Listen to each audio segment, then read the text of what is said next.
یہی بات اصل سمجھنے کی. ہم لوگوں کا حال یہ ہے کہ جی تو چاہتا ہے ہماری اصلاح ہو جائے، جی تو چاہتا ہے کہ سنت کے مطابق زندگی گزرے، جی تو چاہتا ہے کہ گھر کا ماحول اچھا ہو جائے اور گناہوں کے بجائے گھر میں نیکیوں کی آبادی ہو، ذکر ہو، مناجات ہو، تلاوت ہو، اللہ کی یاد ہو، سنتوں کی اتباع ہو. جی چاہتا ہے ہم بھی اللہ کے اچھے مخلص بندوں میں شامل ہو جائیں، لیکن جی چاہتا ہے لیکن قدم نہیں اٹھتے. اٹھ بھی جاتے ہیں تو استقامت نصیب نہیں ہوتی.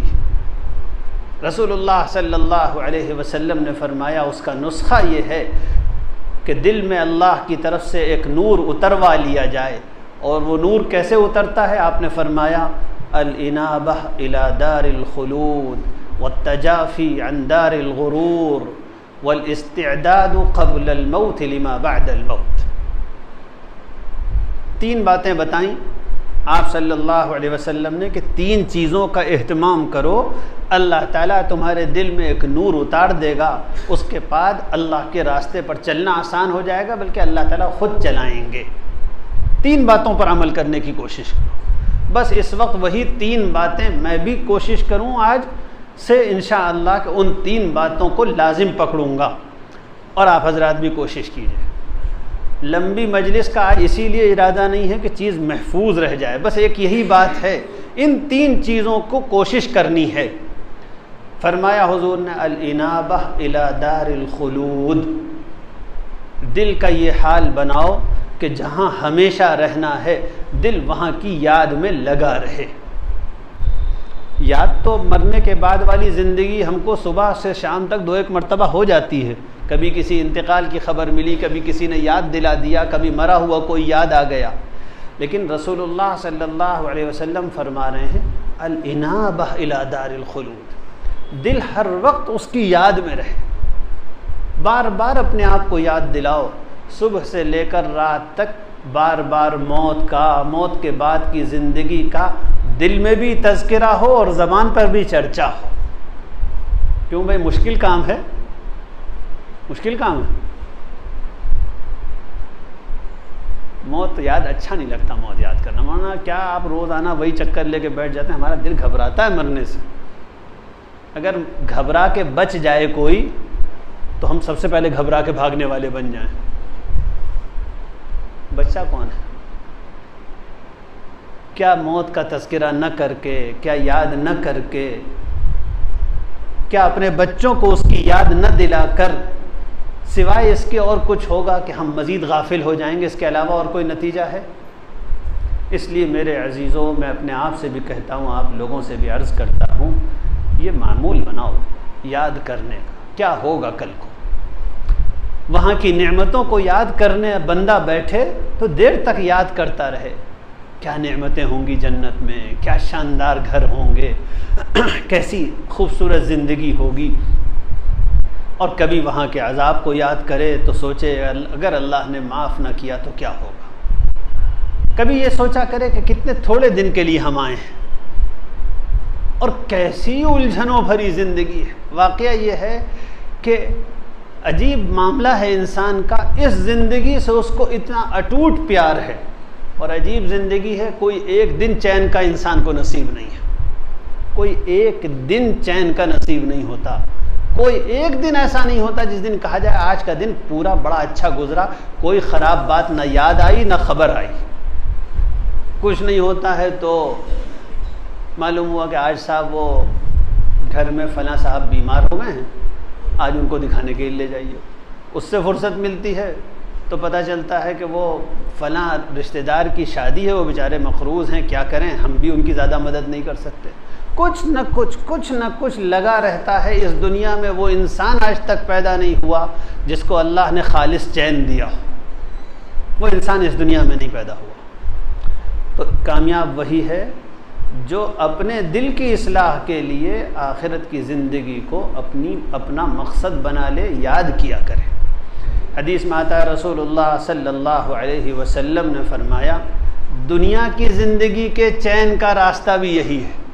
عجیب بات فرمائی، دنیا کی زندگی میں اگر چین چاہتے ہو اور اللہ کی مدد چاہتے ہو کہ اس دنیا کی مشکل زندگی میں اللہ اپنا سہارا تم کو دے دے، تو اس کا راستہ یہ ہے کہ من جعل الہموم ہما واحدا ہم آخرتہ کفاہ اللہ ہموم الدنیا ومن تشعبت بہم الہموم لم یبال اللہ بأی اودیتہ ہلک۔ جو اپنی آخرت کی فکر کو اپنی اصل فکر بنا لے، جو اپنی آخرت کی فکر کو اپنی اصل فکر بنا لے، اللہ وعدہ فرماتے ہیں کہ دنیا کی فکروں میں ہم تمہارے کام آئیں گے، ہم تمہاری مدد کریں گے۔ اور پھر فرمایا رسول اللہ صلی اللہ علیہ وسلم نے وَمَن تَشَعَّبَتْ بِهِ الْهُمُومُ، اور جس نے اپنا حال یہ کر لیا کہ ہزار فکریں پال لی، آج مینیجر نہیں آیا، آج مینیجر کا اسسٹنٹ نہیں آیا، آج فلاں چیز کا دام گر گئے، آج فلاں چیز کا دام اٹھ گئے، آج فلاں کی شادی میں جانا ہے، کل فلاں کی بارات میں جانا ہے، کل فلاں کا جہیز خرید کر لانا ہے، اور اس کے بعد دنیا کے چکر ہزار قسم کی فکروں کے پیچھے اپنے آپ کو ڈال دیا، تو فرمایا رسول اللہ صلی اللہ علیہ وسلم نے لم یبال اللہ بأی اودیتہ ہلک، اللہ کو کوئی پرواہ نہیں جس گھاٹی میں جا کے مر جائے۔ یہ سب گھاٹیاں ہیں، شادی ایک گھاٹی ہے، کاروبار ایک گھاٹی ہے، نقصان ایک گھاٹی ہے، دنیا کے چکروں میں سے ہر چکر ایک گھاٹی ہے۔ اللہ نے چھوڑ دیا، تم جاؤ جس جہاں چاہو ہلاک ہو، ہماری مدد تمہارے ساتھ نہیں۔ اور جس کا حال یہ ہو کہ وہ اللہ کے لیے جیے اور مرے، اللہ کے لیے جیے اور مرے، اللہ وعدہ فرماتے ہیں ہم تمہاری دنیا کے مشغل، دنیا کے مسائل کے سلسلے میں ہم وعدہ کرتے ہیں ہم تمہارے کام آئیں گے۔ دوسری رسول اللہ صلی اللہ علیہ وسلم نے فرمائی دوسری بات والتجافی عن دار الغرور، انسان اپنا حال یہ بنانے کی کوشش کرے کہ یہ جو دھوکے کی زندگی ہے جس میں ہم اور آپ کو بھیجا گیا ہے، اس سے اپنے آپ کو ذرا دل اچاٹ کرے، اس سے کرنا پڑے گا، تبھی یہ ایمان، یہ یقین، یہ اللہ کی محبت، یہ دین پر چلنے میں آسانی تبھی نصیب ہوگی جب یہ راستہ اختیار کیا جائے گا۔ اور اسی راستے کے ذریعے رسول اللہ صلی اللہ علیہ وسلم نے صحابہ کرام کے لیے ہر قربانی یہاں تک کہ شہادت کو آسان بنا دیا تھا۔ یہی راستہ تھا، ان کو وہ اچھا لگنے لگا تھا، ان کو اس کی یاد رہتی تھی، ان کو اس کی یاد میں مزہ آتا تھا۔ کوئی کہتا تھا احد کی جنگ میں مجھے احد کے پہاڑ کے پیچھے سے جنت کی خوشبو آ رہی ہے۔ کہاں سے آتی تھی وہ خوشبو؟ کوئی آیا ہے رسول اللہ صلی اللہ علیہ وسلم کے پاس احد کی جنگ میں، ہاتھ میں ایک سیدھا سادہ نوجوان صحابی ہاتھ میں لیے ہوئے تھا ایک تھیلا، اس میں کھجوریں تھیں، کھجوریں کھاتا جا رہا تھا۔ حضور کے پاس آیا ہے اللہ کے رسول صلی اللہ علیہ وسلم، جنگ ہے، میں شہید ہو گیا تو کہاں جاؤں گا؟ آپ نے فرمایا جنت میں۔ کیسی جنت؟ آپ نے فرمایا ایسی جنت جس میں یہ آسمان زمین سب سما جائیں گے۔ جنت عرضها السماوات والارض، اتنی بڑی جنت جس میں آسمان اور زمین سما جائیں گے۔ وہ شخص جنت کی محبت میں وارفتہ ہو گیا، کہنے لگا جنت عرضها السماوات والارض، اتنی بڑی جنت۔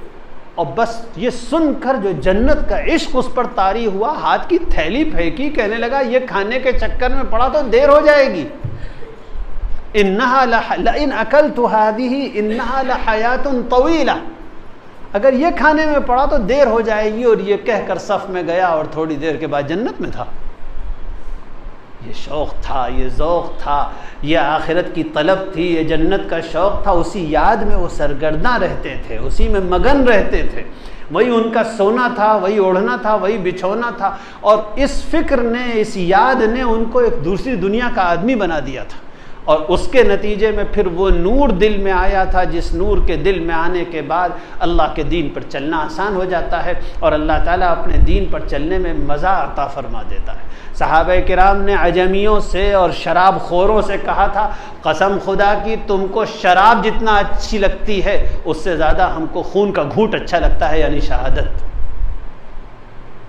اللہ سبحانہ و تعالی یہ یقین نصیب فرمائے۔ یہی راستہ ہے، یہی حدیث ہم سب کے لیے نسخہ ہے، جس کو یہ جی چاہتا ہو کہ اس کا دل بھی اللہ کے دین میں لگنے لگے، اس کو گناہ چھوڑ کر سکون ملے، اس کو سنت پر عمل کرنے میں مزہ آنے لگے، اس کے دل کے یہ چور نکل جائیں، ہم یہ کریں گے تو زمانہ کیا کہے گا، ہم یہ والا کام کریں گے تو لوگ کیا کہیں گے۔ اوہو، آپ سے بڑا چغت تو آج تک پیدا ہی نہیں ہوا، جو اس چکر میں پڑے کہ لوگ کیا کہیں گے، اس سے بڑا چغت اس دنیا میں ابھی تک تو پیدا نہیں ہوا ہے۔ لوگ کیا کہیں گے، ماشاء اللہ، کیا مطلب اگر آپ وہ کریں گے جو آپ چاہ رہے ہیں تو لوگ آپ کو بہت اچھا کہیں گے؟ کیا آپ اس خیال میں ہیں کہ لوگ ابھی آپ کو اچھا کہتے ہیں؟ آپ بڑے دھوکے میں ہیں، آپ بڑے دھوکے میں ہیں، لوگ کبھی آپ کو اچھا نہیں کہتے ہیں۔ لوگ کہتے ہیں ہم بہت بڑی شادی کریں گے تو لوگ ہم سے خوش ہوں گے، اور اگر ہم بہت لمبی چوڑی شادی نہیں کریں گے تو لوگ کیا کہیں گے۔ ذرا ایک خاموش قسم کا کوئی مائک لگا دیجئے لوگوں کی ڈیسک پر، اور اس کے بعد دیکھیے کہ اس ایسی شادی میں شرکت کے بعد آپ کو کس تھوک کے حساب سے غیبتیں مل رہی ہیں۔ تھوک کے حساب سے غیبتیں اللہ دلواتا ہے۔ اللہ سبحانہ و تعالی ہم لوگوں کو صحیح ذوق عطا فرمائے، اللہ کیا کہے گا، اللہ کا رسول کیا کہے گا، فرشتے کیا کہیں گے، جنت میں کیا ملے گا، اس کی فکر کے بجائے لوگوں کو فکر یہ ہو گئی ہے لوگ کیا کہیں گے، بیوی کیا کہے گی، بیٹا کیا کہے گا، ان میں سے کون ایسا ہے جو تمہارا جنت کے موقع پہ کام آئے گا۔ جب میزان دی جا رہی ہوگی تو کیا کوئی ہے ایسا جو آ کر یہ سفارش کر دے اس کا نام اعمال اس کے بائیں ہاتھ میں نہ دیا جائے، دائیں میں دے دے؟ کوئی ہے جو سفارش کرے گا؟ زبانیں گونگی ہوں گی۔ الاخلاء یومئذ بعضهم لبعض عدو الا المتقون۔ کس کی دوستی پر اطمینان ہے؟ کس کو دوست سمجھتے ہو؟ اللہ فرماتا ہے سارے دوست دشمن بنا کر اٹھائے جائیں گے، قیامت میں تمہارے سارے دوست تمہارے دشمن ہوں گے۔ اس دن بس ایک قسم کے لوگ ہوں گے جو آپس میں اس دن بھی دوست ہوں گے، اور وہ تقوی والے ہوں گے۔ تقوی والے تو اس دن بھی دوست ہوں گے، باقی غیر اہل تقوی اس دن دوست نہیں ہوں گے، سب دشمن ہوں گے۔ سب آپس میں جوتم پیزار کر رہے ہوں گے، جوتیوں میں دال بٹ رہی ہوگی۔ لوگ کہیں گے ربنا ہؤلاء یضلونا فآتهم عذابا ضعفا من النار۔ یہ ہماری سوسائٹی کے بڑے لوگ تھے، یہ بھی خود بھی گندے راستے پر چلتے تھے اور گناہوں کے طریقے پر چلتے تھے، اور ہم بھی ان کے پیچھے پیچھے چلتے تھے، ہم بھی پچھلگو لوگ تھے، اے اللہ ان کو دوگنا عذاب دیجیے گا۔ اور وہ سوسائٹی کے بڑے وہ لیڈرز وہ کہیں گے اللہ ہم دوگنا عذاب کیوں بھگتے ہیں، ہم نے ان کو مجبور تو نہیں کیا تھا، یہ ہمارے پیچھے پیچھے چلتے تھے، ان کو بھی دوگنا عذاب دیجیے گا۔ اللہ تعالیٰ کہیں گے تم دونوں کی دعائیں قبول ہو گئیں، لکل ضعف، ان کو بھی دوگنا تم کو بھی دوگنا۔ اللہ تعالیٰ ہم لوگوں کو وہ ذوق عطا فرمائے جو اللہ کے صالح بندوں کا ذوق ہوتا ہے، اور وہ ذوق یہ ہے کہ آخرت کی زندگی کو اتنا یاد رکھنا، اتنی اس کی فکر، اس کی یاد میں ایسے مگن رہنا، اور اس کی کامیابی پر اتنا خوش ہونا، اللہ کے وعدوں پر اتنا خوش ہونا کہ اس کے بعد دنیا کی زندگی میں اللہ کے دین پر عمل کرنا آسان ہو جائے۔ یہ جو بات ہے خوش ہونا، یہ بھی ہونی چاہیے۔ اللہ سبحانہ و تعالی جب کبھی اچھی دعا کی توفیق عطا فرما دے تو دل سے اس کا بہت شکر ادا کرو، اے اللہ آج آپ نے اچھی دعا نصیب فرمائی۔ جب اللہ تعالیٰ 2 اچھی رکعتیں پڑھنے کی توفیق عطا فرما دے تو خوب دل سے شکر، اے اللہ کیسے کریم ہیں، آج 2 اچھی رکعتیں پڑھنے کی توفیق عطا فرما دے۔ جب ایک تسبیح پڑھنے کی اللہ توفیق عطا فرما دے، جب سچے دل سے اللہ سے استغفار نصیب ہو جائے، جب دل گواہی دے کہ اس وقت میں نے اپنے اللہ کے سامنے اپنے آپ کو ایک مجرم کی طرح حاضر کر دیا اور معافی مانگ لی، تو اللہ کا تعریف کرو اور شکر کرو، اے اللہ آپ کیسے کریم ہیں، مجھ جیسے ناپاک کو اپنے دربار میں حاضری کی توفیق عطا فرمائے۔ خوش ہونا چاہیے۔ بعض لوگ جو تھوڑے بہت نیک اعمال کی توفیق ملتی ہے ان پر خوش نہیں ہوتے، تو اس کے نتیجے میں مایوسی گھیرنے لگتی ہے۔ ہونا یہ چاہیے چاہے بہت تھوڑے سے نیک عمل کی توفیق ملے، دیکھو اس بات کو بہت اچھی طرح سمجھنے کی کوشش کرنا، چاہے بہت تھوڑے سے نیک عمل کی توفیق ملے اس پر خوش ہو۔ ایک مرتبہ سبحان اللہ کہنے کی توفیق مل جائے اس پر خوش ہو، اللہ کی تعریف بیان کی۔ ایک مرتبہ لا الہ الا اللہ کہنے کی توفیق مل جائے اس پر خوش ہو، اللہ نے اپنے کلمے کو زبان سے ادا کرنے کی توفیق عطا فرمائی۔ ہاں جو گناہ ہوتے ہیں، جس غفلت میں زندگی گزرتی ہے، اس کی فکر ہونی چاہیے، مایوسی نہیں ہونی چاہیے۔ مایوس کبھی نہیں ہونا چاہیے. مایوس تو مرنے سے پہلے ہونا ہی نہیں چاہیے. جب سانس نکل جائے گی تب پھر فیصلہ ہوگا، پھر شاید مایوس ہو جائے، کوئی ہو جائے. جب تک سانس موجود ہے مایوس کیسے؟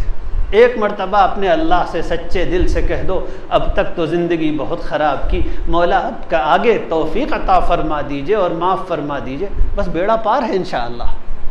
ہاں آگے کی زندگی کی اصلاح ہو، اس کے لیے ضروری یہ ہے کہ اللہ کے پاس جانے، جنت کی منزل، اور معاذ اللہ اللہ محفوظ رکھے جہنم کا خطرناک مرحلہ اور حساب کتاب کی منزل، ان سب کو بار بار یاد کیا جائے، ان کے تذکرے ہوں، اپنے آپ کو یاد دلایا جائے.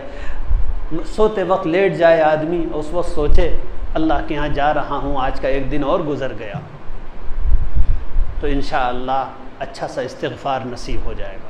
حدیث میں آتا ہے کہ رسول اللہ صلی اللہ علیہ وسلم نے فرمایا جس شخص نے رات کی اس حال میں کہ اس سے پہلے اس نے اللہ سے اچھا سا استغفار کر لیا تھا، اگر وہ اس رات میں مر گیا تو اللہ معاف فرما دیں گے. اور جس شخص کو موت آئی اس حال میں کہ اس نے صبح کو اچھا سا استغفار کر لیا تھا، پھر پورے دن میں وہ مر گیا تو اللہ تعالیٰ اس کو معاف فرما دیں گے. مایوس تو بالکل نہ ہوں، لیکن ہاں اپنے دل کی وہ کیفیت بنانے کی ہم سب کوشش کریں کہ دین اچھا لگنے لگے، سنت اچھی لگنے لگے، اللہ کو یاد کرنے میں مزہ آنے لگے، بے دینی بری لگنے لگے، گناہ برے لگنے لگیں. اور اس کا راستہ ہے آخرت کی زندگی کو ہمیشہ یاد رکھنا، اس کی فکر رکھنا، اس کا چرچا کرتے رہنا. اس کے نتیجے میں دل میں اللہ تعالیٰ ایک نور اتار دے گا. حضور نے فرمایا ایک نور اتر جاتا ہے، اور وہ نور جب اتر جاتا ہے تو پھر تو اللہ کی برکت اور اس کی ہدایت شامل ہو جاتی ہے، پھر انشاءاللہ منزل کبھی بھی کھوٹی نہیں ہو سکتی. اللہ تعالیٰ مجھے اور آپ کو سب کو توفیق عطا فرمائے. میں دین لوں گا، میں دین لوں گا، نہ لوں گا میں دین ہارے دنیا.